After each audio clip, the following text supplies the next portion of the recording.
Halo adik-adik, selamat datang di channel Ayo Sekolah Fisika bersama saya Mr. YF.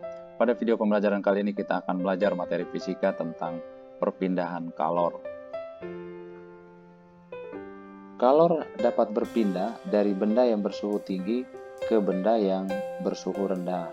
Benda yang bersuhu tinggi akan turun suhunya, sedangkan benda yang bersuhu lebih rendah akan naik suhunya, sampai kondisi kedua benda itu seimbang. Maksudnya, ketika suhu kedua benda sama besar. Proses perpindahan kalor dapat berlangsung dengan 3 cara, yaitu konduksi, konveksi, dan radiasi. Misalnya kita ambil sebatang kawat kecil lalu dibakar di salah satu ujungnya seperti yang ditunjukkan. Beberapa lama kemudian ujung yang lain akan terasa panas. Panas yang diterima oleh salah satu ujung batang dihantarkan ke ujung batang lain. Ini peristiwa perpindahan panas semacam ini dinamakan konduksi atau hantaran. Ketika ujung batang dipanaskan, api menyebabkan molekul-molekul dan elektron-elektron bebas di ujung batang ini bergerak cepat dan menumbuk tetangga-tetangga mereka. Akibat tumbukan ini, tetangga-tetangga mereka akan bergerak lebih cepat dan akan menumbuk tetangganya yang lain.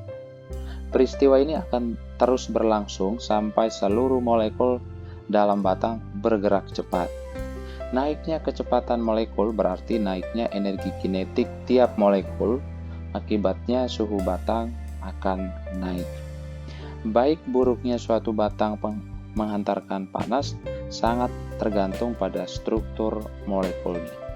Benda yang mempunyai banyak elektron bebas merupakan penghantar yang baik, atau disebut konduktor, karena elektron-elektron ini sangat membantu dalam proses tumbukan. Kita lihat perpindahan kalor secara konduksi. Pada umumnya, benda yang bersifat konduktor adalah logam, yaitu perak, tembaga, aluminium, dan besi. Benda yang sukar sekali menghantarkan panas dinamakan isolator atau penghantar yang buruk. Contoh isolator adalah wol, kayu, kertas, dan udara.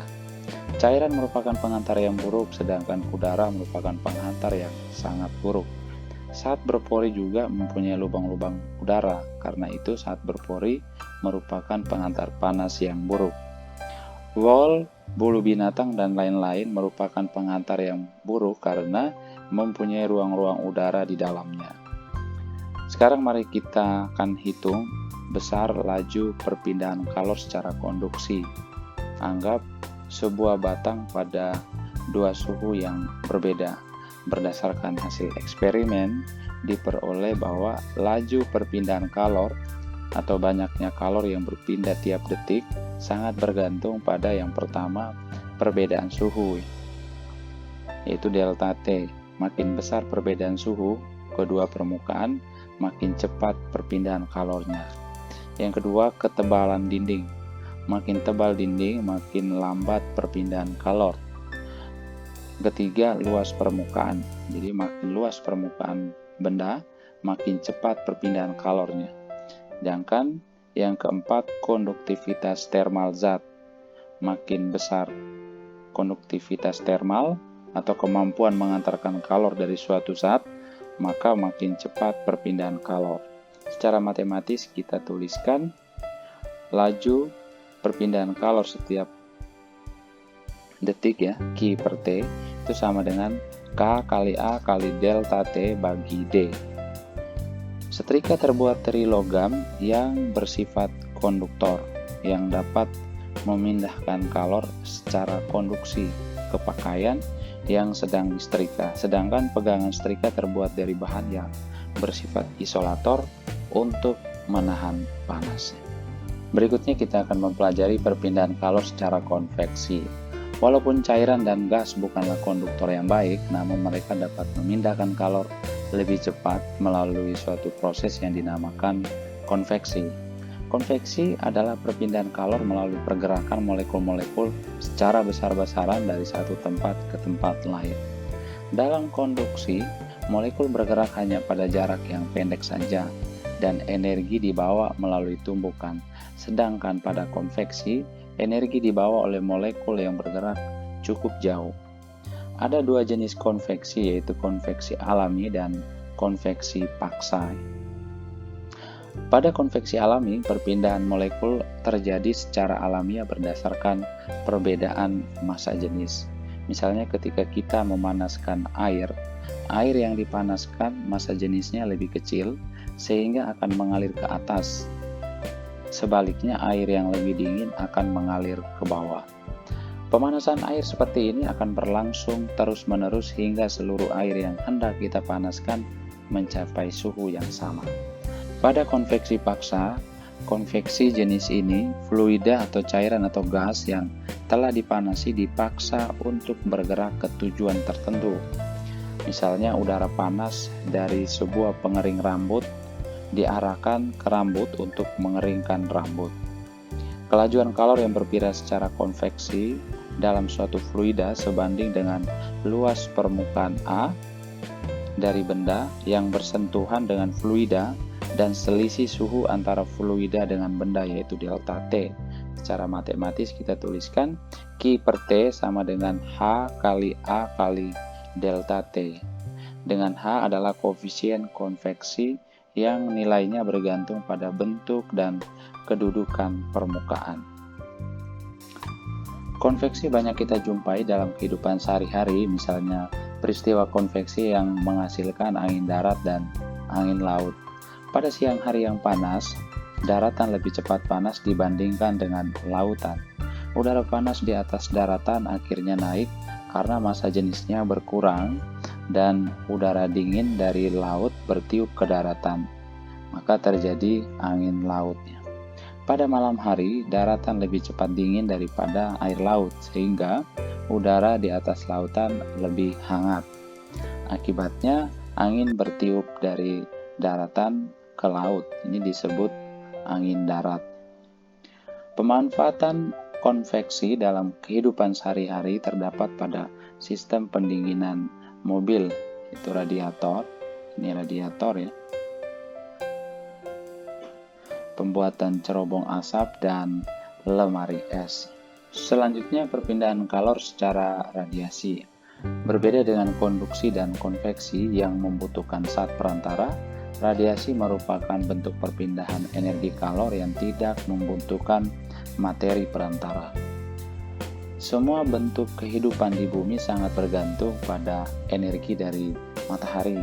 Energi ini dibawa ke bumi dengan kecepatan cahaya melalui radiasi. Rasa hangat yang kita terima dari api juga sebagian besar berasal dari radiasi. Radiasi kalor tidak hanya diberikan oleh matahari atau benda bercahaya saja. Semua benda yang mempunyai suhu akan memancarkan energi radiasi kalor. Permukaan yang hitam dan kusam adalah penyerap kalor radiasi yang baik, sekaligus pemancar radiasi yang baik. Permukaan yang putih dan mengkilap adalah penyerap kalor radiasi yang buruk, sekaligus pemancar radiasi yang buruk. Jika diinginkan agar kalor yang merambat secara radiasi berkurang, permukaan atau dinding harus dilapisi suatu bahan agar mengkilap, misalnya dilapisi perak. Besarnya energi yang diradiasikan oleh benda berpenampang A dengan suhu T setiap detik diberikan oleh Q per T sama dengan E kali sigma kali A kali T pangkat 4. Sigma sama dengan suatu konstanta yang dinamakan konstanta Stephen Boltzmann. Besarnya adalah 5,67 kali 10 pangkat minus 8 watt per meter pangkat 2 Kelvin pangkat 4. E merupakan emisivitas benda yang besarnya ditentukan oleh karakteristik benda. Nilainya lebih besar dari 0 dan lebih kecil 1. Untuk E-nya 1, berarti itu merupakan benda hitam sempurna. Dan T adalah suhu mutlak, yaitu dinyatakan dalam Kelvin. Perpindahan kalor dimanfaatkan untuk efek rumah kaca, termos, panel surya, dan detektor kalor ya. Orang yang bersembunyi di balik semak dapat dideteksi. Orang yang bersembunyi di balik semak dapat dideteksi dengan alat detektor kalor ya. Oke, pada bagian selanjutnya kita akan masuk pada bagian pembahasan soal. Kita lihat contoh soal yang pertama. Sebuah kotak styrofoam dipakai untuk menyimpan minuman dingin, memiliki luas dinding total, termasuk tutupnya 0,80 meter pangkat 2, dan tebal dinding 2,0 cm. Kotak diisi dengan es, air, dan kaleng minuman bersoda pada suhu 0 derajat Celcius. A. Berapa laju aliran panas ke dalam kotak jika suhu luar dindingnya adalah 30 derajat Celcius, dan B. Berapa banyak es yang melebur atau mencair dalam sehari? Konduktivitas termal dari styrofoam adalah 0,010 watt per meter Kelvin. Kalor lebur es 334.000 Joule per Kelvin. Pada soal diketahui luas permukaan 0,80 meter pangkat 2, tebal dinding berarti D sama dengan 2,0 cm atau 0,02 meter.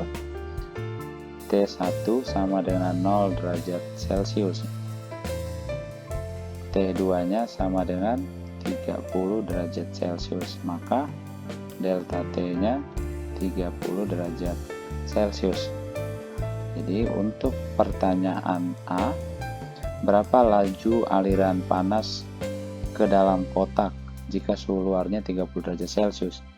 Maka Q per T itu sama dengan K kali A kali delta T per D, atau sama dengan 0,010 kali A nya 0,8 dikali delta T nya 30 bagi D nya 0,02 ya. Maka Q per T itu sama dengan 12 watt.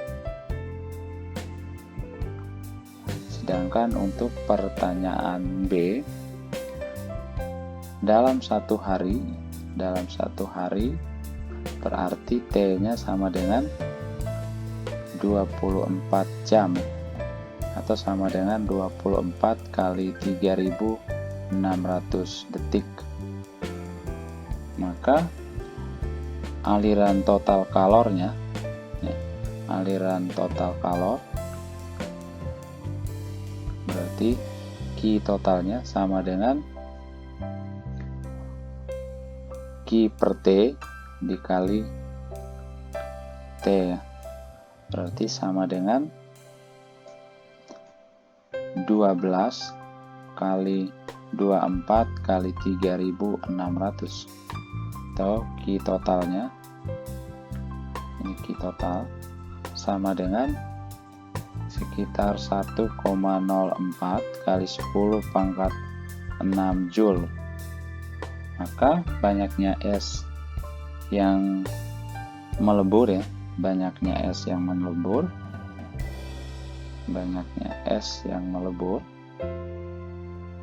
itu kita gunakan rumus Q sama dengan M kali L S, maka M nya sama dengan Q per LS, itu sama dengan 1,04 kali 10 pangkat 6 bagi 334.000 sama dengan sekitar 3,1 kg. Oke, kita lihat soal yang kedua. Sebuah plat persegi panjang tipis dengan panjang 20 cm dan lebar 10 cm dipanaskan pada tungku pandai besi hingga bersuhu 800 derajat Celcius. Jika emisivitasnya adalah 0,60, berapakah laju radiasi energi total? Pada soal diketahui panjang plat sama dengan 20 cm, lebar platnya 10 cm, maka luas permukaan platnya 20 kali 10 berarti sama dengan 200 cm persegi, atau sama dengan 200 kali 10 pangkat minus 4 meter persegi. Suhunya sama dengan 800 derajat Celcius, atau sama dengan 800 tambah 273, atau sama dengan 1073 Kelvin. dengan koefisien emisivitasnya E-nya 0,60. Maka untuk dua permukaan logam yang dipanaskan, berarti laju radiasi energi kalornya Q per T sama dengan E kali A kali sigma ya dikali T pangkat 4, atau sama dengan E-nya 0,6 dikali A-nya adalah 2 kali 200 kali 10 pangkat minus 4 ya, karena ada dua permukaan plat yang dipanaskan, berarti totalnya adalah 2 kali 200 kali 10 pangkat minus 4 dikali sigmanya 5,67 kali 10 pangkat minus 8 kali 1073 Kelvin pangkat 4. Maka kita dapatkan Q per T nya sekitar 1803 watt ya. Oke, kita lihat soal yang ketiga. Sebuah kotak kayu dengan luas permukaan 1,0 meter pangkat 2 dan ketebalan dinding 2,0 cm berisi 22,5 kg es pada 0 derajat Celcius. Kalor lebur es adalah 3,3 kali 10 pangkat 5 Joule per kilogram dan koefisien konduksi termal kayu adalah 0,50 watt per meter Kelvin. Jika suhu kamar adalah 33 derajat Celcius, waktu yang diperlukan untuk semua es dalam kotak melebur adalah, pada soal diketahui A sama dengan 1,0 meter pangkat 2, D sama dengan 2,0 cm atau 0,02 meter, M ya, masa esnya 22,5 kg, T1 nya sama dengan 0 derajat Celcius, T2 nya sama dengan 33 derajat Celcius, maka delta T nya sama dengan 33 derajat Celcius. Sedangkan LS nya sama dengan 3,3 kali 10 pangkat 6 Joule per kilogram. Konduksi termal kayu berarti K nya sama dengan 0,50 watt per meter Kelvin. Maka kita gunakan hubungan Q per T sama dengan K kali A kali delta T per D. Sedangkan Q-nya itu sama dengan kalor lebur es, berarti MS dikali LS.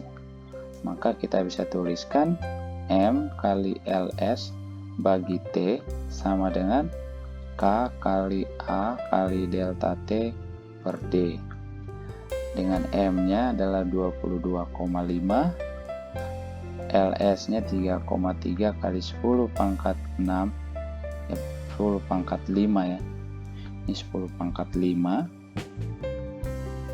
dibagi T sama dengan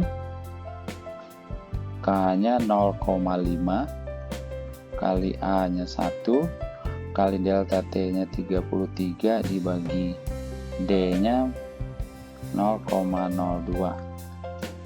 tahu 7425,000 bagi T sama dengan 825. Maka kita dapatkan T-nya sekitar 9000 detik ya.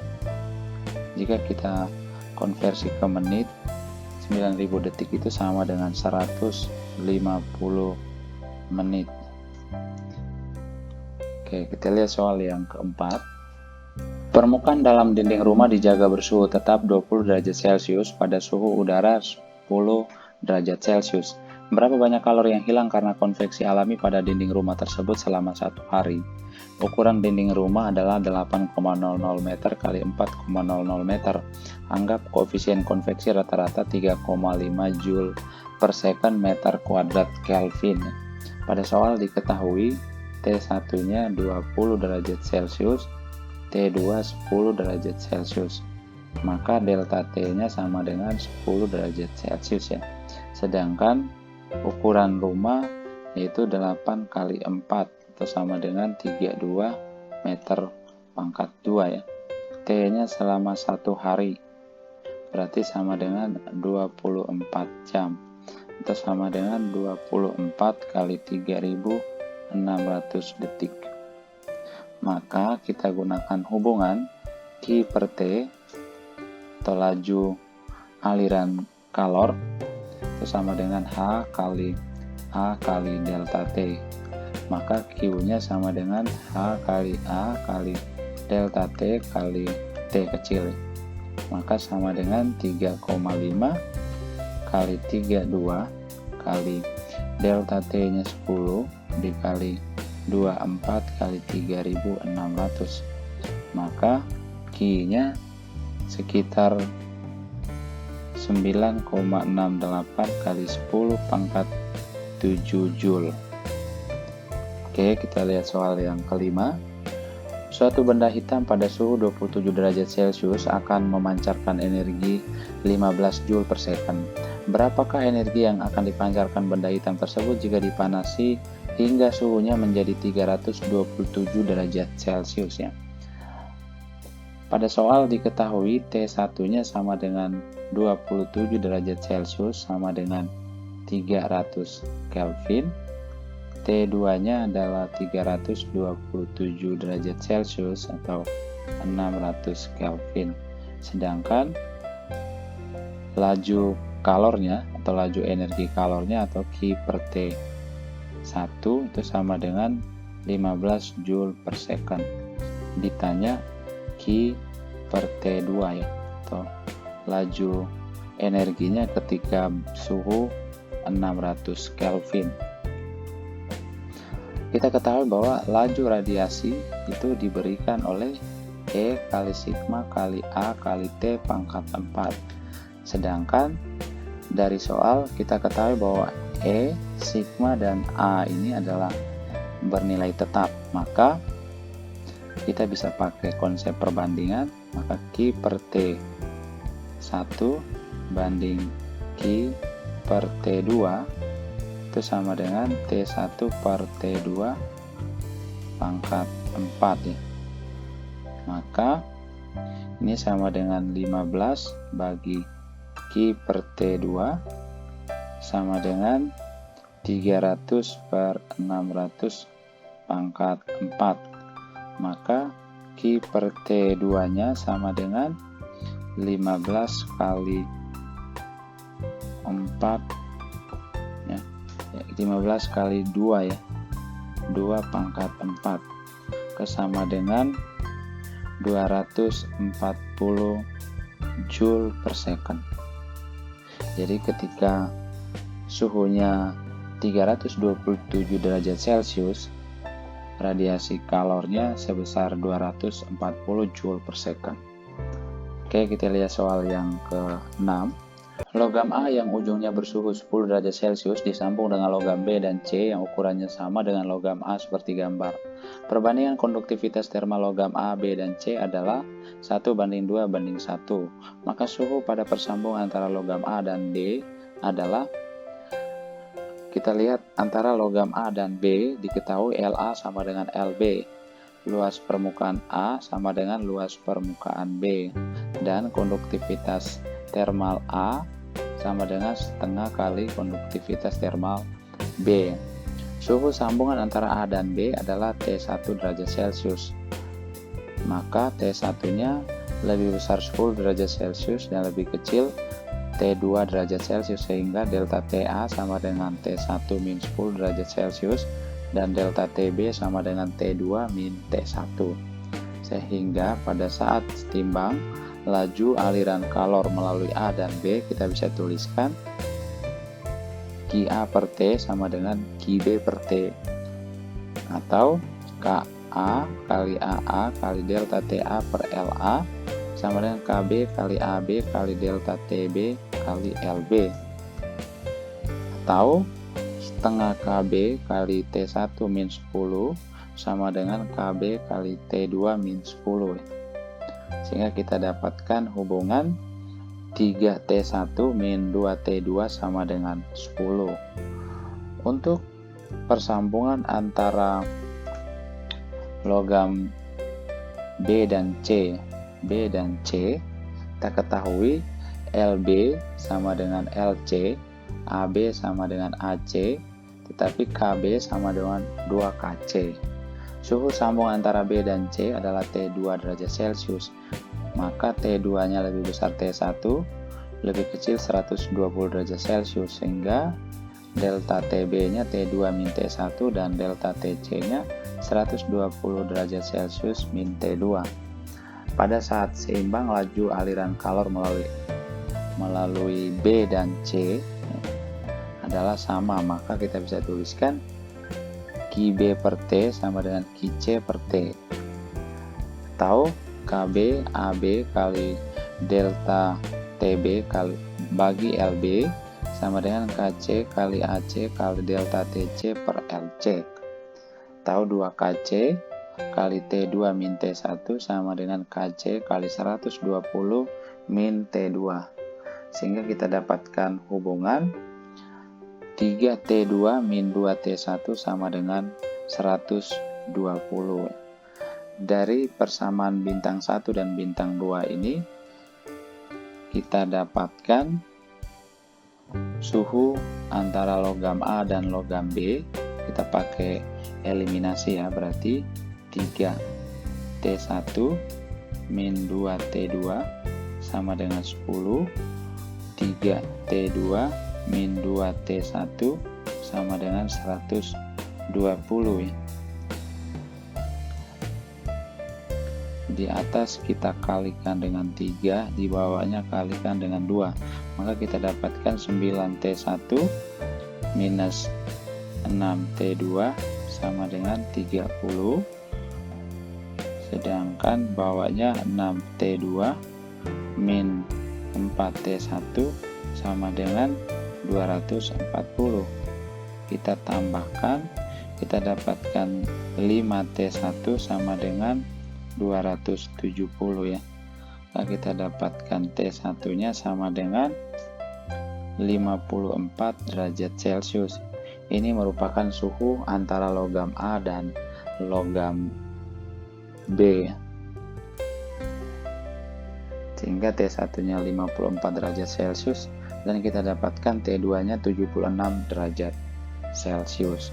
Oke, kita lihat soal yang ketujuh. Kawat lampu pijar yang memiliki luas permukaan kira-kira 50 mm pangkat 2 memancarkan energi dengan laju 2,85 Joule per second.